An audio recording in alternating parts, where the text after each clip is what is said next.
Let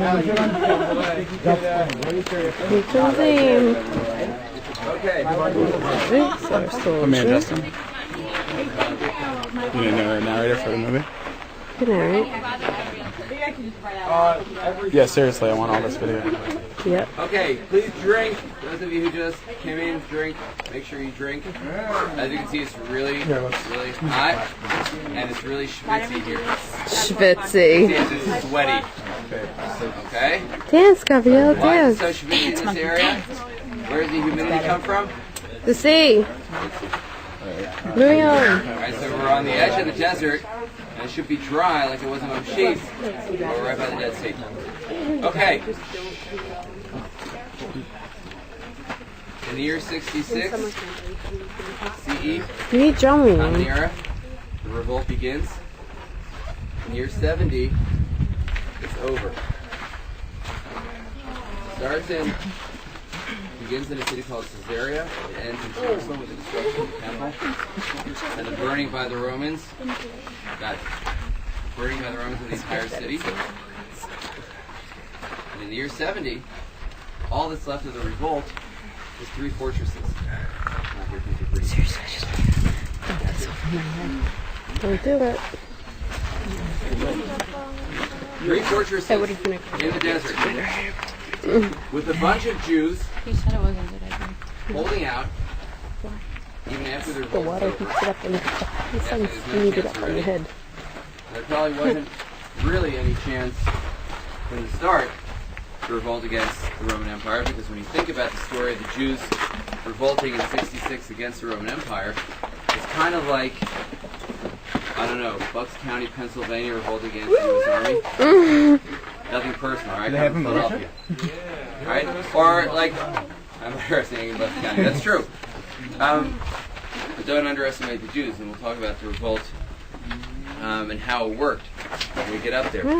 Right? But the land of Israel, we said, is size smaller than New Jersey. You take out the desert, right? And you get half of smaller than New Jersey against the Roman Empire. You have to be insane. You have to be really insane. You have to have like something here in your brain like wired differently than everybody else. Like Abraham and Tzfat, or like Abraham, our forefather, who, you know, went against his father, who his business, Abraham's father's business, was making idols. Right? He had a shop, you know, like an Office Depot, you know, here, shop for idols, you know, $3 for $24, and he smashed his father's idols. And then one guy, you know, and his wife went out against the rest of the world and said, "No, you guys have all got it wrong." And he's 70 years old. And that's what Judaism is about. Not necessarily just for being different, but if you believe in something very strongly, and you think it's the truth, and you're not afraid to stand up against the world and say, "This is the truth, and this is what I do," even if I'm not like everybody else. And that's tough. That's not easy. And you guys know it a lot better than I do. I have to deal with it a lot less. I live in a country that's all Jews. I live in a city in Yerushalayim where Shabbat is Jewish and it shuts down. You guys live in a society where it's a lot more difficult to say I'm different and stand out. Right, who wants to stand out? No, who wants to really stand out? We all want to be unique, but we don't want to stand out. Here, I do. You ever seen Monty Python? Oh, you do. So here are these Jews coming out against the Roman Empire. And they lost in the year 70. And there are a bunch of Jews who are here in the desert. And on this mountain, there are about 950 of them.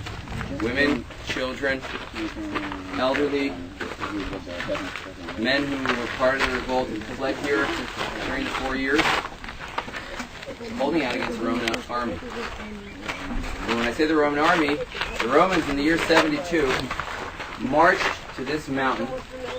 Anyone want to venture a guess how many soldiers against these 960 women, children, and a few fighters? 22,000. About 20,000 soldiers. Force of about 20,000. Okay? An entire Roman legion The Roman army was made up of 20 legions in the entire Roman Empire. They brought in here against this fortress an entire legion. 50,000 soldiers and all the auxiliary, not counting all the slaves. And when we're sitting here, and when we start walking up, look down to this spot where you can kind of, picture and try and dramatize in your mind what it was like for two sides. What it was like for the Romans who were looking up at this massive mountain. You guys just walked up, and you're breathing hard as you're walking up. Because it's really hot. The conditions here are really harsh. And we're not yet in August. Good thing. Really nasty. And the Roman soldiers thinking, what the F am I doing here? Like, We're in the shade though. How is now? Like, it's over. Already over. Why am I still here? This plaguing heat. Is my salary justified? And on the other hand, the Jews, sitting on top of the mountain, for them, they're the last ones alive.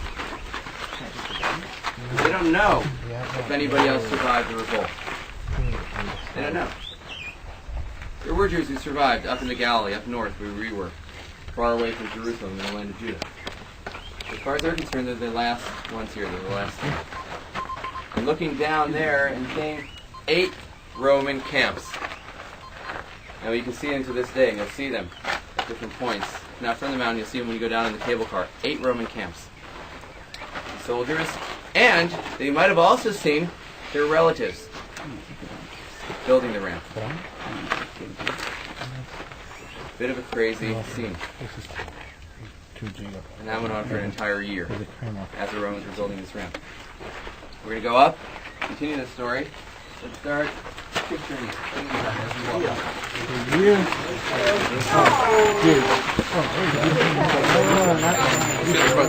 Yeah, definitely.